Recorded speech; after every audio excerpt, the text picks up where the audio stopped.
엄마, 상견례에 오지 마세요. 엄마 손 보면 들통나요. 사랑하는 아들의 그 한마디가 박정자 씨의 가슴을 후벼 팠습니다. 그녀의 손은 평생 갯벌을 기며 살아온 세월의 훈장이었죠. 30년 갯벌을 기어 만든 손이 이제는 아들의 약점이 된 겁니다. 지금 그녀는 강남의 한 레스토랑 비상구 앞에 서 있습니다. 손에는 낡은 봉투 하나. 그 봉투 안에는 오늘 누군가를 무너뜨릴 단서가 들어 있었습니다.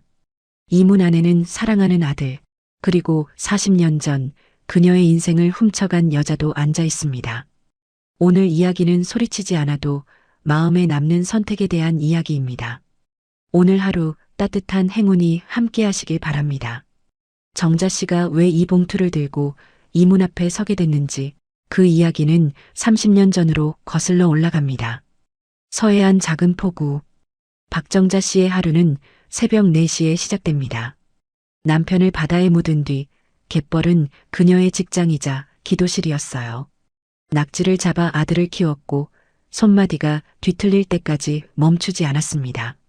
무릎 연골이 닳아 없어지는 줄도 몰랐습니다. 그저 아들의 미래만 보며 걸었죠.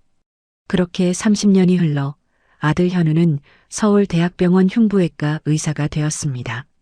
그날 마을 사람들이 모두 모였습니다. 정자 씨는 가마솥에 직접 순 팥떡을 온 동네에 돌렸어요. 우리 현우가 의사가 됐어요. 다들 많이 드세요. 손이 떨렸습니다.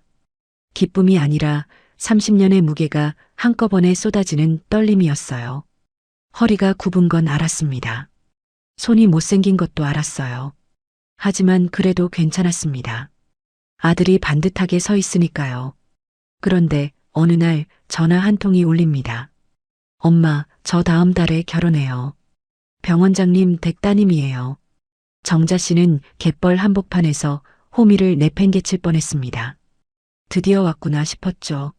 하지만 이어진 말은 달랐습니다. 상견례에는 오지 마세요. 장모님이 뼈대 있는 집안을 찾으셔서 제가 엄마 교수 출신이라고 했거든요. 잠시 멈췄습니다. 정자 씨는 자신의 손을 내려다보았습니다. 낙지물이 배고 갈라지고 딱딱하게 굳어버린 손. 아들의 학비와 교복과 가온값을 다 받아낸 손이었어요. 30년을 버텨온 그 손이 이제 아들의 앞길을 막는 걸림돌이 된 겁니다. 그래, 우리 아들 앞길 망치면 안 되지. 아무 말도 하지 않았습니다. 전화는 끊겼습니다. 정자 씨는 그날 밤 아들이 처음 의사 가운을 입은 날 찍은 사진을 오래 들여다보았습니다. 아들은 몰랐어요. 그 가온값이 정자 씨 무릎 연골과 맞바꾼 것이라는 걸. 그리고 정자 씨도 아직 몰랐습니다. 그 상견례장이 결혼 자리가 아니라 아들을 묶어둘 함정이라는 걸요.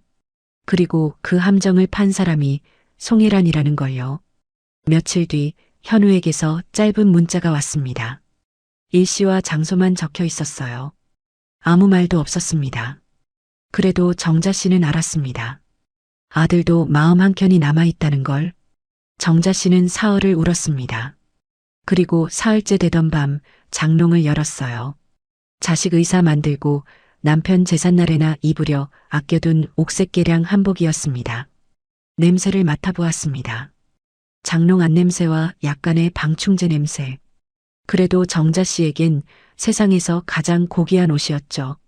그녀는 새벽 첫 차를 탔습니다. 아들을 원망하러 가는 길이 아니었어요. 멀리서 딱 한 번만 아들이 웃는 얼굴을 보고 오려는 못난 어미의 발걸음이었습니다. 서울로 가는 내내 정자 씨는 한복 매무새만 고쳐 잡았어요. 서울 강남 터미널에 내린 정자 씨는 잠시 멈췄습니다. 포구와는 다른 세상이었습니다. 아들이 문자로 알려준 주소를 손에 꼭 쥐고 길을 물어물어 찾아간 식당은 대리석이 깔린 최고급 레스토랑이었어요. 입구부터 경비원이 정자 씨를 위아래로 훑어보았습니다. 그래도 고개를 숙이지 않았습니다. 우여곡절 끝에 화장실 복도 끝에 몸을 숨겼어요. 들키면 끝이었습니다. 정자 씨는 벽에 등을 붙인 채 숨을 삼켰어요. 잠시 후 멀리서 아들의 모습이 보였습니다. 말끔한 정장 차림의 현우는 웃고 있었습니다. 그런데 이상했죠. 웃는 얼굴이었지만 자꾸 목을 만지작거렸습니다. 겁먹은 사람처럼 보였어요. 정자 씨는 그 모습이 마음에 걸렸지만 이내 시선을 옆으로 옮겼습니다. 그때였어요. 현우 옆에 앉은 중년 여인의 옆얼굴이 보였습니다. 정자 씨는 눈을 비볐어요. 아닐 거라고 생각했습니다. 절대 아닐 거라고. 그 여자가 고개를 돌렸습니다. 손이 떨렸습니다. 기둥을 붙잡지 않았으면 그 자리에 쓰러질 뻔했어요. 혜란이었습니다. 초등학교 때부터 단짝이었던, 그리고 정자 씨의 인생에서 가장 잔인한 방식으로 사라졌던 바로 그 송혜란이었습니다. 송혜란. 그 이름 석자가 정자 씨의 온몸을 훑고 지나갔습니다. 초등학교 때부터 단짝이었어요. 집이 어려웠던 혜란을 정자 씨가 먼저 손을 내밀었습니다. 도시락을 나눠 먹었고 교과서를 같이 덮었습니다. 중학교를 졸업하고 혜란의 형편이 더 어려워졌을 때 정자 씨 어머니가 혜란을 집에 데려다 먹이고 재웠어요. 그렇게 자매처럼 지낸 세월이 10년이었습니다. 그런데 정자 씨의 부모님이 돌아가시던 해, 혜란이 사라졌습니다. 혼자가 아니었어요. 집안의 마지막 재산이었던 폐물함을 들고 사라졌습니다. 선대부터 내려온 금부치들, 그리고 그 안에 있던 금거북이, 아무리 수소문해도 흔적이 없었습니다. 그때부터 정자 씨의 갯벌 인생이 시작되었죠. 그 돈만 있었어도 이렇게까지 고생하지 않아도 됐을 텐데. 이 생각은 30년 동안 정자 씨의 가슴속 깊은 곳에 묻혀 있었습니다. 그 혜란이 지금 병원장 부인이 되어 정자 씨 아들의 장모 자리에 앉아 있는 겁니다. 정자 씨가 정신을 차리지 못하고 있을 때 혜란이 화장실 쪽으로 걸어왔습니다. 복도 끝에서 두 사람의 눈이 마주쳤어요. 혜란의 눈이 순간 굳었습니다. 하지만 그녀는 주변을 한번 살핀 뒤 정자 씨의 팔을 잡아 비상구로 끌고 갔어요. 철문이 닫히자마자 혜란의 얼굴이 달라졌습니다. 차갑고 날카로운 눈빛이었어요. 정자 씨는 말이 끊겼습니다. 할 말이 너무 많아서 오히려 아무것도 나오지 않았죠. 혜란이 먼저 입을 열었습니다. 지갑을 꺼내 수표 몇 장을 정자 씨 가슴팍에 던졌어요. 금액을 보니 적지 않았습니다. 하지만 정자 씨는 그것을 줍지 않았어요. 바닥에 흩어진 수표를 내려다보다가 천천히 고개를 들었습니다. 이 자리에서 소란 피우면 내 아들 끝이야. 알아? 그 말을 던지고 혜란은 주머니에서 전화기를 꺼냈어요. 짧게 문자를 보냈습니다. 아무 말도 하지 않았어요. 그리고 팔짱을 끼고 정자 씨를 내려다보았습니다. 대신 정자 씨의 눈빛이 달라졌어요. 갯벌에서 낙지를 잡을 때, 어둠 속에서 구멍을 찾아낼 때의 그 눈빛이었습니다. 그때 비상구 문이 열렸습니다. 현우였어요. 정자 씨는 순간 안도했습니다. 아들이 왔으니 이제 다 말할 수 있다고. 그런데 현우의 눈빛이 달랐습니다. 엄마를 보는 눈이 아니었어요. 처리해야 할 문제를 보는 눈이었습니다. 엄마, 오지 말라고 했잖아요. 목소리는 낮고 단호했습니다. 혜란은 한 발 뒤로 물러서며 팔짱을 꼈어요. 아들이 알아서 할 거라는 듯이.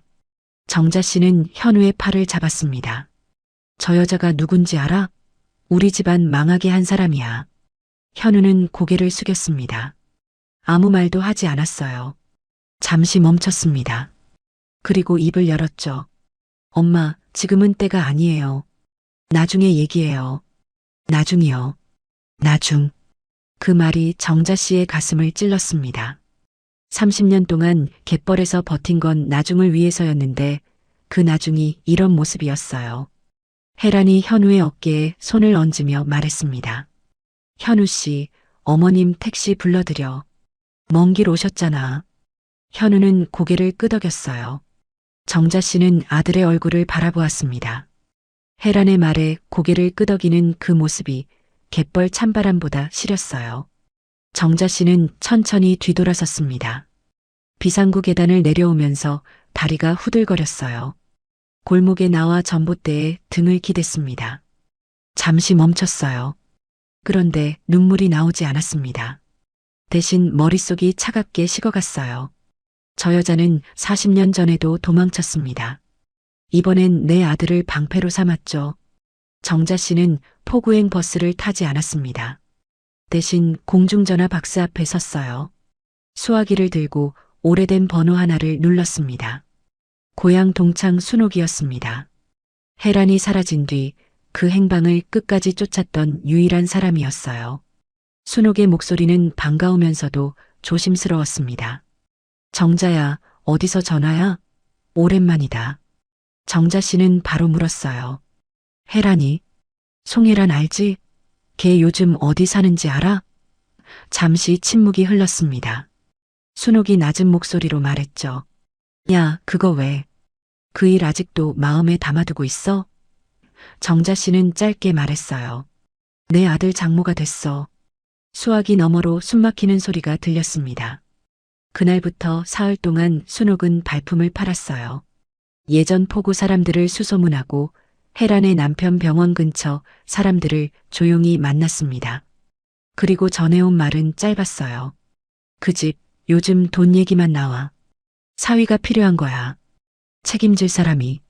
정자 씨는 전화를 끊고 오래 앉아 있었습니다. 내 새끼를 도구로 쓰려고. 분노가 치밀었지만 흔들리지 않았어요. 흥분하면 놓칩니다. 정자 씨는 숨을 고르고 움직이기로 했습니다. 그때 순옥이 한 가지를 더 전해왔어요. 혜란이 오래전 인사동 골동품상에 금부치를 들고 왔었다는 겁니다. 그것도 2번씩이나. 정자 씨는 가방을 들었습니다. 금거북이. 배 밑에 가문 문양이 새겨진 세상에 하나뿐인 그 거북이.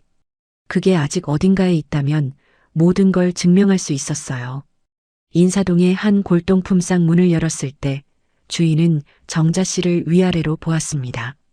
그래도 정자 씨는 물었어요. 금거북이 본 적 있습니까? 배 밑에 문양이 새겨진 거요. 주인의 눈빛이 달라졌습니다. 그 사모님 말이에요? 담보로 맡기러 왔었는데 병원장 부인이라던데 실은 빚이 산더미였나 봐요. 정자 씨는 고개를 숙였어요. 아무 말도 하지 않았습니다.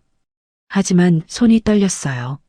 이번엔 분노가 아니라 확신의 떨림이었습니다. 골동품상 주인은 정자 씨에게 한 장의 메모를 건넸어요. 혜란이 2번째 방문했을 때 남긴 연락처와 거래 내역이었습니다. 담보로 맡겨둔 금거북이의 보관 증서도 있었죠. 정자 씨는 그것을 가슴에 품었습니다. 이제 남은 건 하나였어요. 한편 정자 씨가 나간 뒤 혜란은 병원장을 달랬습니다. 시골 어머니가 잠깐 흥분한 것이라고, 현우도 당황해서 수습을 못한 것이라고. 병원장은 석연치 않은 표정이었어요. 하지만 혜란은 물러서지 않았습니다. 일주일 뒤 혜란이 직접 날짜를 다시 잡았어요. 이번엔 병원장도 함께 나오게 했습니다. 자리를 완전히 매듭짓겠다는 속셈이었죠. 현우는 모든 게 잘 마무리되기만을 바라고 있었습니다. 레스토랑 문이 열렸어요. 정자 씨였습니다. 이번엔 옥색 한복이 아니었어요. 낡았지만 단정한 작업복 차림이었습니다. 갯벌 장화를 신고 있었어요. 자신이 무엇으로 살아왔는지를 온몸으로 말하는 차림이었죠. 식당이 조용해졌습니다.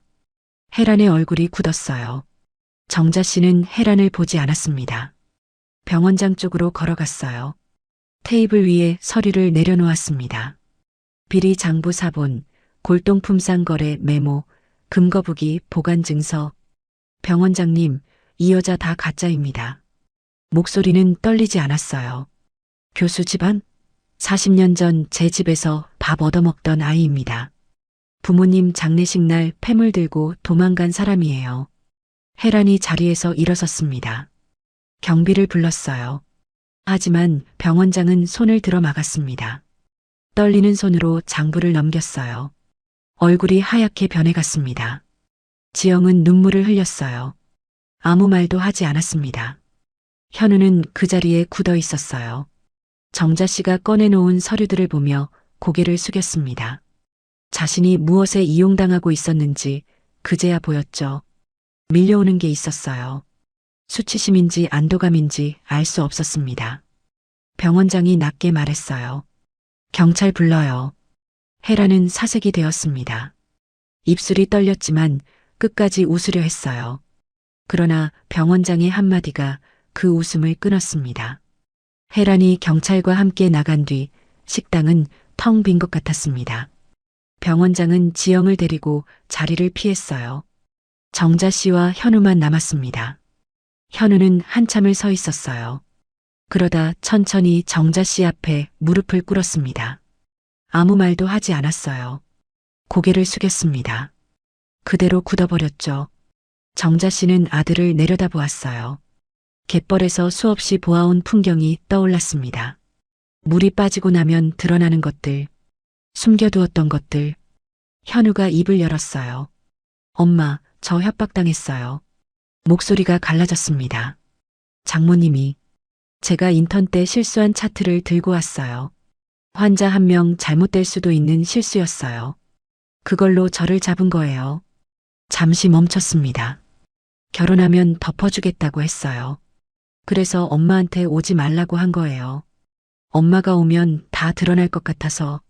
정자 씨는 잠시 멈췄습니다. 30년 동안 아들을 위해 굽혀온 허리. 그 허리가 지금 아들의 비밀을 품느라 또 한 번 굽혀지는 것 같았어요. 하지만 탓하지 않았습니다. 갯벌에서 배운 게 있었죠. 낙지는 구멍 속에 숨어도 물이 빠지면 결국 나온다는 것. 숨어 있는 게 죄가 아니라 끝까지 나오지 않는 게 죄라는 것. 현우는 결국 나온 것이었어요. 정자 씨는 아들의 머리를 손으로 감쌌습니다. 거칠고 굳은 손이었어요. 현우는 그 손에 얼굴을 묻고 소리 없이 울었습니다. 오랫동안 아무 말도 없었어요.